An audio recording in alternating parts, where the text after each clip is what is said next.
Hello and welcome to another Doctor's Assistant 1 video. Today I'm doing a review of the 7th Doctor comic book from Titan Comics. So first you've got like the new Jodie Whittaker Doctor Who logo, the 7th Doctor, and then at the bottom it says epic all new adventures with the 7th Doctor, which is kind of weird because of this recording, and yesterday was his birthday, so he is now 75. Happy birthday, Mr. Sylvester McCoy. And that, so yeah, so you've got Sylvester McCoy's 7th Doctor and Ace as well, and then what's lovely about this sort of cover is that it's got all of the main headline bad guys of that sort of era. You know, you've got the Destroyer from Battlefield, Cybermen from Silver Nemesis, which is a bit of a pants story, but then you've got a bunch of other enemies from stuff like the vampire creature things from Curse of Fenric, dudes from the I almost said the Happiness Patrol, but the Great Show in the Galaxy, Survival, Dragonfire, you know, so you've got 03 there for issue 3, as well as 03 there, and Titan Comics logo there as well. And that, really like the cover. And then on the back you've just got an advertisement for a bunch of the graphic novels as well as who the writer, artists and stuff are of like the issue here even, and that, so, and then there you've got the previously character bio of the Doctor, Ace and Group Captain Gilmore, as well as Titan Comics website, Twitter and Facebook. This one was kind of just an average sort of okay read. I mean, it was kind of really easy to read as well, which is nice, I guess. And that, I mean, nothing too majorly sort of interesting really. It's just the episode to wrap up the rest of the story and that, I guess. And that, I think the sort of tension isn't quite there and stuff, although what I will say, the one standout bit that I do like of the end is the bit with the TARDIS. Like, the artwork of the TARDIS interior is really cool, predominantly because originally they were going to have this sort of floating TARDIS interior-y sort of console room idea, because normally they have like obviously something underneath there, but it's just sort of floating there. But then there's all these like pillar type things, kind of like the Paul McGann one. But I really like that, and as well, it's also got the Seal of Rassilon logo there, which is again carries over to the McGann one. But then it's got spiral stairs up here as well. The chair, you know, it's got different stuff that I really like actually. There's a nice bit as well where the Doctor's kind of just doing his scientific thing of getting a bunch of stuff together and that.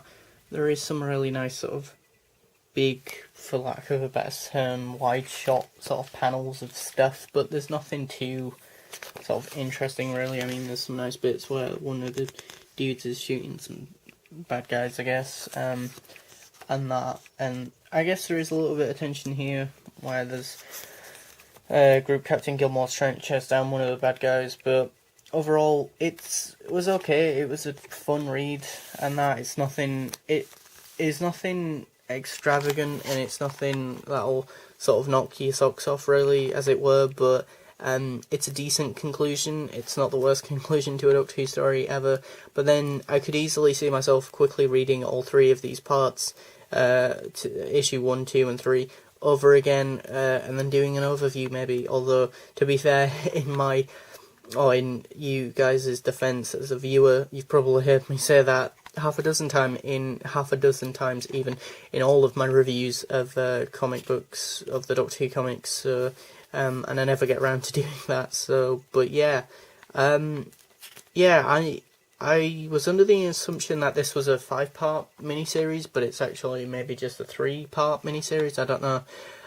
I'd rather them do however many issues they need to do to tell the story, whether it be 3, whether it be 5, whether it be, I don't know, 10 or 15 or however many issues they need, depending on the Doctor as well, because with the other Doctors, with the 10th, 11th and 12th Doctor, normally they have like really long runs of a series, whereas with the classic series, Doctors 3, 4, and 8, it normally seems to be a 5-part miniseries, but then again, Sylvester McCoy unfortunately is sort of probably out of those Doctors, out of the classic series ones anyway, 3, 4, and 8, and then 7 is probably most people's least favourite Doctor, which is a shame really, and that because Sylvester McCoy's Doctor is actually really cool. If anything, I'd say he's almost Master-like, or the closest Doctor, incarnation of the Doctor we have to probably the Master, and that.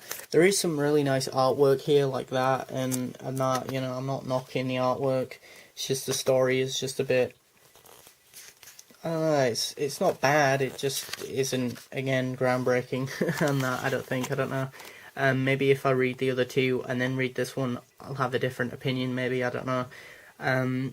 But seeing as I haven't done that yet, I can't really say too much. I mean, it's got some nice sort of timey-wimey sort of stuff, and that, you know, they actually use time travel fairly well in this sort of series, and it's not too convoluted, I guess. I don't know. I mean, I've been watching the show since it aired, since back in 2005, so I guess I'm kind of used to the whole timey-wimey, paradoxical, weird nature of the show.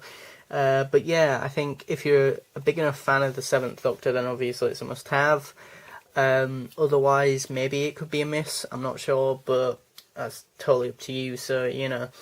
But yeah, I enjoyed it. Thanks for watching, comment, rate, and subscribe.